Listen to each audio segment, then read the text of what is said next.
Hello. Something really interesting has been happening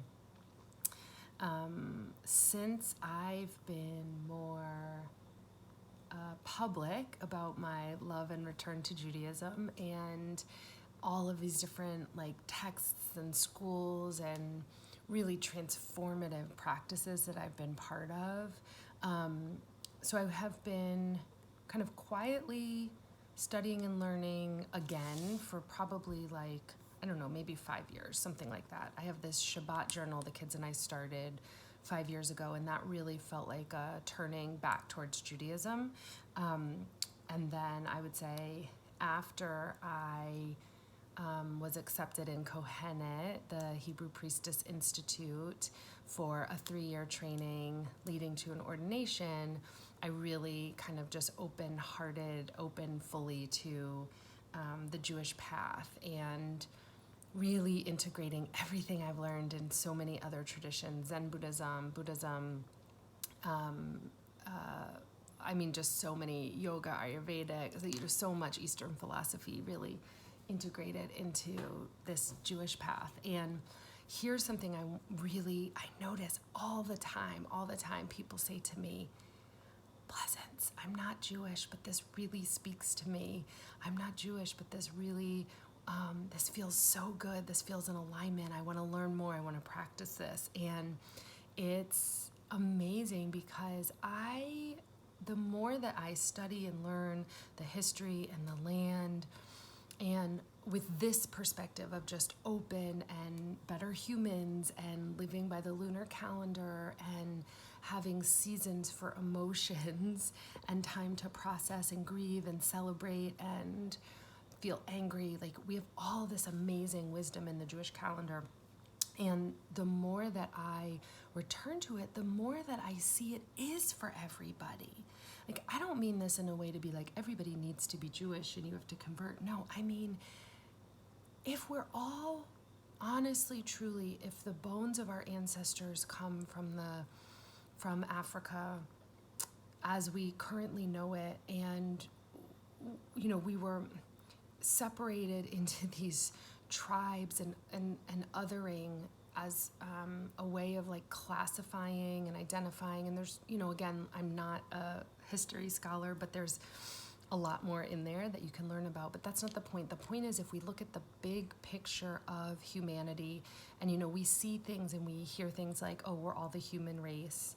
But what does that really mean? And with some of this wisdom, again, not saying that Judaism is the way or anything like that. There's plenty of incredible wisdom in many of our mystical traditions. But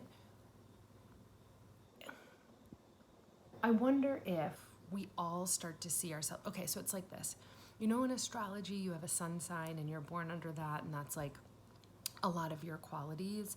But the truth is, we all have all the qualities, right? Same with Ayurveda. There's 5 elements. We all have certain constitution. We're made of a little bit more of one thing and a little bit less of something, but we have it all. Same thing with Enneagram.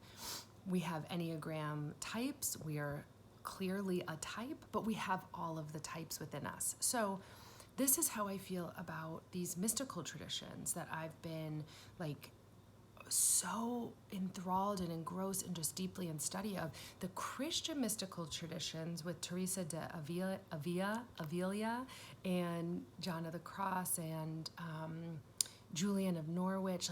I've been reading Mirabai Starr's books about these mystics, and there's so much beauty in there.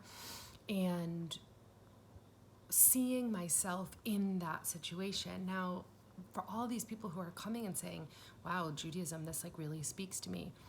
All I want to say is I invite us all to just not put it on and be oh, now I'm Jewish and now I'm appropriating this. That's not it. It's how do you feel when you hear some of these teachings? How can you work with it, not as it's in a box of something, but rather what might be revealed to me here? And so I started a channel called Jewish Mystical Teachings, and it really integrates with moon teachings and tarot and sort of all of these other really interesting paths of study, awareness, integration, consciousness, growth, development that intersect. And so it's not just for Jews. And I hope that the way that I share this information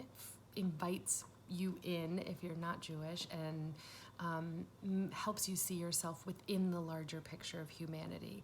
And that just feels like the kind of community and the kind of